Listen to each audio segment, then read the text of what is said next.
உப்மானாலே நிறையா பேர்த்துக்கு பிடிக்காது. அது என்னங்க மேஜிக் உப்மா?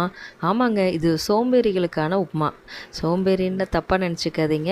நமக்கு டைம் இல்லை, ஈஸியாக 1 மினிட்ல ரெடி ஆகணும்னு நினச்சிங்கன்னா இந்த உப்மா நம்ம ட்ரை பண்ணலாம். இது பார்த்திங்கன்னா அழகாக பேக்கெட்டில் இருக்கும்.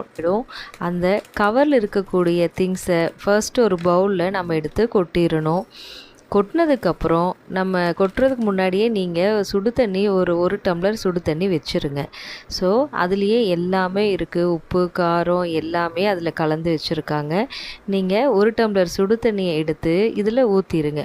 சுடு தண்ணியை ஊற்ற ஊற்ற கொஞ்சம் கிளறி விட்டுட்டே இருந்தீங்கன்னா அது ஈஸியாக வெந்துடும். ஸோ அது பதம் பார்த்துட்டு நீங்கள் ஊற்றலாம். சில டைம் 3/4 டம்ளர் கூட சரியாக போகும். பார்த்துட்டு நீங்கள் தண்ணி ஊற்றிக்கலாம். அது ஊற்றும் போதே அந்த உப்புமா ஈஸியாக வெந்துடும். பாருங்கள், இப்போ அது எல்லாமே சாஃப்ட் ஆயிடுச்சு. அதை கிளறி விட்டுட்டு அதுலேயே பார்த்திங்கன்னா கேஷ்யூ நட் இருக்குது, கருவேப்பிலை எல்லாமே இருக்குது. இன்ஸ்டண்ட்டாக ரெடி ஆகிடும். இப்போ பாருங்கள், சூப்பராக உப்புமா ரெடி ஆகிடுச்சு. இது நீங்கள் கிளறி விட்டுட்டு ஒரு ஜஸ்ட் ஃபார் 2 செகண்ட்ஸ் மட்டும் நீங்கள் அப்படியே வச்சுருங்க. நான் டேஸ்ட்டுக்காக இதில் கொஞ்சமாக சின்ன வெங்காயத்தை பொடியாக நறுக்கி போட்டுட்டு கொஞ்சமாக கொத்தமல்லி தழையை நறுக்கி போட்டேன். சாப்பிட்றதுக்கு கொஞ்சம் டேஸ்டியாக க்ரன்ச்சியாகவும் இருக்கும்.